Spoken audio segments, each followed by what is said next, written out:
రాష్ట్ర ముఖ్యమంత్రి వర్యులు రేవంత్ రెడ్డి గారు చంద్రగొండ మండలం బెండాలపాడు గ్రామానికి విచ్చేస్తున్న సందర్భంలో ఆ రోజు జరిగే బహిరంగ సభకు పెద్ద ఎత్తున పెనుపాక నియోజకవర్గం నుంచి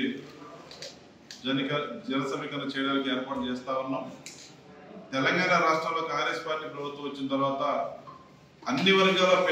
పేదల్లో అతి నిరుపేదలకు మరి సంక్షేమ పథకాలని పెద్ద ఎత్తున అమలు చేస్తున్నటువంటి ప్రభుత్వం కాంగ్రెస్ పార్టీ ప్రభుత్వం తెలంగాణ రాష్ట్రంలో. ఇవాళ ఈ పార్టీ ఆ పార్టీ అనేది చూడకుండా, ఈ కులం ఆ కులం అనేది చూడకుండా పేదవాళ్ళ కాదా అర్హత ఉన్న వాళ్ళందరికీ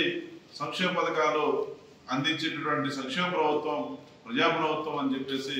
మరి కాంగ్రెస్ పార్టీ ప్రభుత్వం కాంగ్రెస్ తెలంగాణలో అని చెప్పి చెప్తా ఉన్నాను.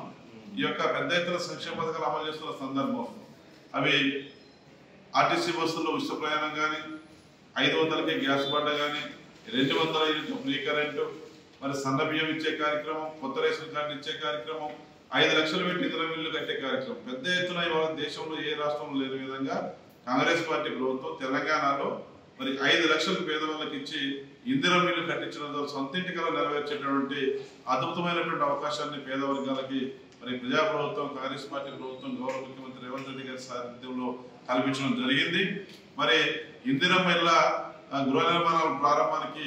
మరి ఈ నెల 21వ తారీఖున బెండాలపాడు గ్రామానికి, చంద్రగొండ మండలం బెండాలపాడు గ్రామానికి, భద్రాద్రి కొత్తగూడెం జిల్లాకు గౌరవ ముఖ్యమంత్రి రేవంత్ రెడ్డి గారు వస్తున్న సందర్భంగా పిలుపాక నియోజకవర్గం నుంచి పెద్ద ఎత్తున కాంగ్రెస్ పార్టీ శ్రేణులు, అనుబంధ సంఘాల వాళ్ళు, అభిమానులు పెద్ద ఎత్తున